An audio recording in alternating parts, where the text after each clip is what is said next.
specialist in feeding therapy and feeding disorders. Okay, and can you give us some tips for parents who has kids with feeding disorders? Yes, I would say feeding disorders are very delicate. They can become very, very dangerous. So if you have a child that you see starts to be like a picky eater or only wants the same food again and again, the moment that you see that, please change it. Like, give them different things all the time. Don't let them get into a routine, because the more narrow that their diet becomes, the more rigid that they become. Okay. And then it's more difficult to help them. Okay. So you have to hurry up and change things just in the beginning. Yes. Yes. And how we can do that? Okay, so I think one of the most important things for parents to understand is that the majority of feeding disorders are not biological. The majority of the time, there's nothing biologically wrong with the child. Oh. Like, there's no biological problem in the throat or the esophagus that would cause discomfort for them to eat. It's really just learned behavior. So for most parents, they're very careful and they're very scared because they think that their child is in pain or they're suffering and they don't want the food to make it worse. So it's important for parents to understand that I would say 98% of the time, it's not anything that is hurting or anything that they're sick. It's just behavior. So the sooner the parents realize that and understand that, the sooner that they can start applying things to change the diet, get them used to trying new different things every day. And then they'll understand, like, it's okay if he cries. It's a learned behavior. It's not that they're in pain. With little steps, right? Or yes, always little stuff. And I would say, like, when you serve their plate, always change the plates. Don't always give them food in the same plate. Don't always use the same spoon or the same cup. And when you put their food, a lot of parents like to separate foods. That's okay. I get it. We're all trying to help our babies. But if we're going to separate, you can separate in the plate, but still put a little bit of everything in that plate so they can get used to seeing different colors, different textures, everything in the same plate. Yes, but they have sensory issues, right? Yes. And maybe it can make you feel sick. Yes and no. So sensory issues are really just when it comes to touching, like if they have texture or sensories, they don't want to touch because it looks gross, and that's okay. That's normal. That's not a big deal. But when we're eating, we don't always touch our food with our hands. We're eating from a plate. So even if they have sensory issues, when they engage in the gagging, like they're going to vomit or they actually do vomit, again, that is just a learned behavior that the child has developed because they know, like, the moment that they vomit, the parents are going to be like, oh my God, what's wrong? They're going to take away the food and they're not going to have to eat it. It's only behavior. Yes. So to me, because aside from feeding therapy, I also do ABA. So for me, sensory issues, I think it's very cruel to have a child touch food or something that they have sensory issues with. But to have them tolerate it in their plate, it's okay. One of the most difficult things about feeding therapy is that most people think that feeding therapy is ABA.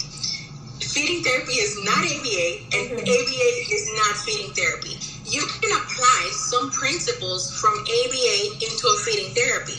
But feeding therapy is feeding therapy. It is not ABA. So you can use some principles of ABA. Like, for example, you can use the first then principle. Like, first, I want you to take a bite of, let's say, the yogurt, and then you can have your iPad, or you can have cookies, or you can have, whatever it is that they like. But the idea is to get them to first do the thing that they don't want to do, and then they get reinforced or they get rewarded with something that they do want. But one of the most important things for me to convey to parents is that I want them to understand that ABA and feeding therapy are not the same thing. So my philosophy is once it goes inside the mouth, it needs to be swallowed. Okay. There's no putting it and then spitting out. That's just adding an extra learned behavior that then you're going to have to work to decrease. You know, the moment that you teach a child to put it in their mouth and then spit it out, when you start doing feeding therapy, but just that's put something the that you tongue. have to start removing. Just put the tongue is not right. You know, like if they lick it, but then they can say no, and that's it. So how are they going to eat it? Okay. The idea with feeding therapy is to teach children that no is not an option. You know, this is food, it's what's available, and you're going to eat it. And if you don't eat it, we're not going to eat anything else until you eat this. And that's one of the most difficult concepts for parents to understand. Yes. But that's why intensive feeding therapy works, because once we work on this, they get used to eating anything and everything. You know, when I do my feeding therapy, I introduce 4 food groups all at the same time. I don't work on one thing first, and then another, and then another. No, I do vegetables, proteins, carbohydrates, and fruits all at the same time. So the idea is to desensitize them. Once so a day? Sometimes it's once a day.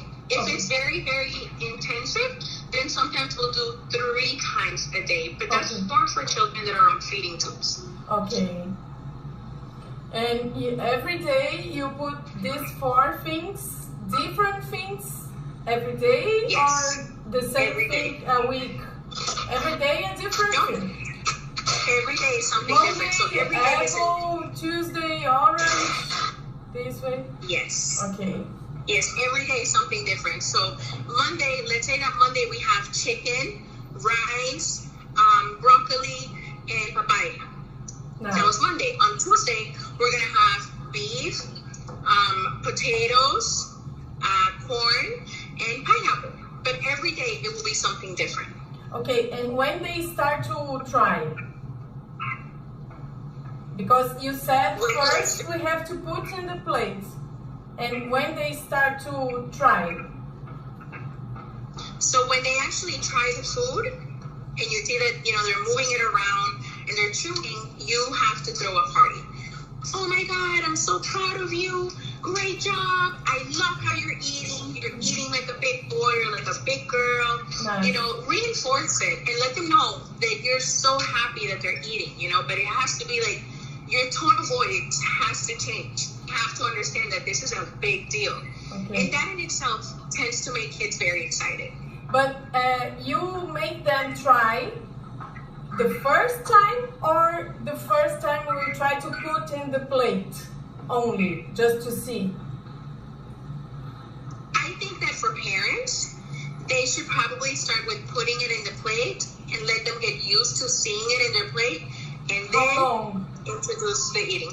I would say a couple of times, like have the same thing in the plate so they get used to it looking similar, like 2 or 3 times, and then after that, okay, now we're gonna eat it. Okay. And they just have them try it. And you are coming to Brazil in January 19? In February. February, right? February, yes. Actually, I'm going at the end of January, the last week, because my intent is to go for a full 45 days so we could do like intensive feeding therapy for a full 45 days. Okay, and do you want to say something to the families? Just to not lose faith. You know, it's very hard. I know, like I mentioned here before, this is something that I personally went to as well. Don't lose faith. You just have to be strong and you have to be consistent every day, and just never give up.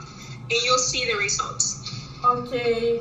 Thank you very much, Kelly. Bye-bye. Kisses. Thank you. Thank you. Bye-bye.